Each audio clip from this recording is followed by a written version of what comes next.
What's up, Jinxers? So today we're going to be taking apart the Tr16 A3 G&G Blowback. So this is a warning. If you do follow these steps, it's on your own risk. If anything breaks, it's not my fault, and you will be voiding your warranty. So keep that in mind, and also try to remember a lot of things. And if you have problems with any of the steps, or if something's confusing, just message me or comment in the comment section below, and hopefully I will get to you. So let's get started. So the tools you guys will be needing is a small screwdriver, a long screwdriver, a hex key set, or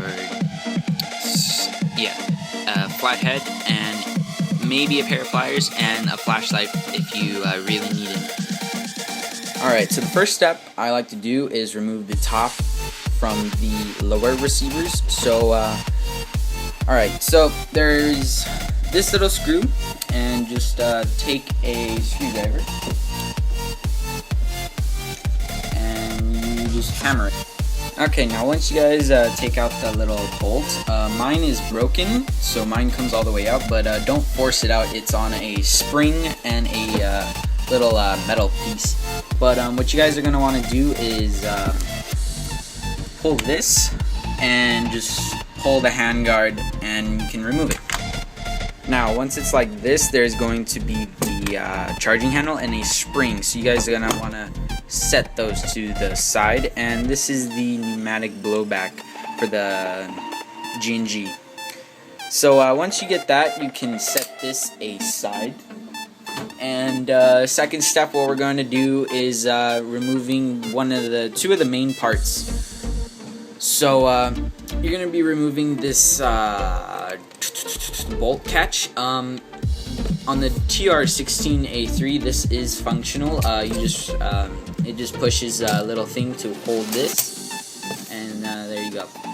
So yeah, all you're gonna do is take a little screwdriver, and there is a hole on the side. Just push that out, and what you get, if I can focus it, is a little tiny thing. Just put that to the side, and you can just remove that. Now we're gonna be removing the magazine catch. Alright, so to take out the magazine catch, you have to get a screwdriver, and you have to push down constantly, and the way to do this is kind of weird, so I'm going to show you how to do it my way, the way I do it, and yeah. Alright, I'm kind of doing this with one hand, but the screwdriver is pushing it down, and you just twist that counterclockwise, and it soon will pop off, and yeah. Now what you'll find is the locker, the button, and the spring, and you guys gotta set that aside for now. And now we're gonna take out the stock. Alright, now the next step is removing the butt plate on the stock, and you just unscrew them with a flathead.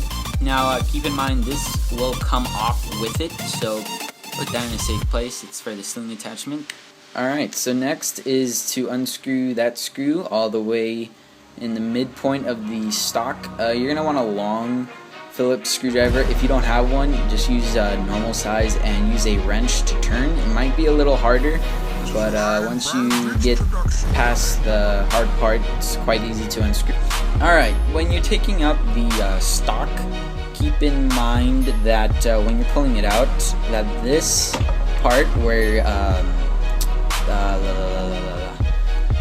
this might get stuck, and don't force it out. If you make sure you unscrew the screw all the way, and if you know for sure you did, try to wiggle this out, and then it will come out smoothly. Now the next thing we're going to do is taking out the motor and the hand grip. When you're removing the very last screw, make sure you put pressure, because this is under a spring, and otherwise everything's probably going to go flying. You don't want your screws flying, so yeah, just keep that in mind. Alright, so when you're taking out the handguard and removing the motor, there are two screws. There is this one, and there's this one. Those are to actually take off this cover plate. This middle one is to adjust the motor height, and I'll get into that into another video. But for right now, just remove these 2 screws that I showed you, and I'll show you guys what's next. Alright, so once you get to this point and you take off that cover plate, what you're going to want to do is just pull these wires out. It is perfectly safe, you're not damaging it, it's just how it does, and you just remove them, and yeah. Alright, so once you guys take off the cover plate, before you take out the motor, make sure where to look where this positive is, and make sure that you know which side it's going on. So this is the opposite side of the selector plate, so positive is facing. So once you guys are remove those wires, you just pull the motor out and it will come out pretty clean. Now this is a long type motor, and what you're going to want to do is set that off away from everything because it is magnetic. Alright, now there are 2 screws in the back, if you guys can see them. They're Phillips, and there might be 2 or there might be 4, 3, as long as you have 2, but don't put them on the same side. Make sure they're diagonal. Alright, now make sure how you pull out the wires, because they can get stuck, and make sure you remember what hole they're going in. So the black is going on the right hole and the red is going. Alright, so once you remove the hand grip, the next thing to do is there is a little tiny thing right there, a little metal piece. All you do is you just put a screwdriver in there and you just push it out from the opposite side of the selector switch. If you try to do it from the other side, it's going to get stuck and it's a pain. Now this is where the wrench comes in. For mine, you have to use the wrench. You just pull it out, and there it is. You can set that off to the side. Now, at this point, you have taken everything but this. All you're going to do is just push that out from the selector side, and it comes out through here. You just pull it out. Alright, so once you have taken that off, what you're going to do is get a screwdriver, put it all the way back there, and just try to pry that out. Make sure it's on semi, forgot to do that. And make sure you're holding it like this with the selector switch up.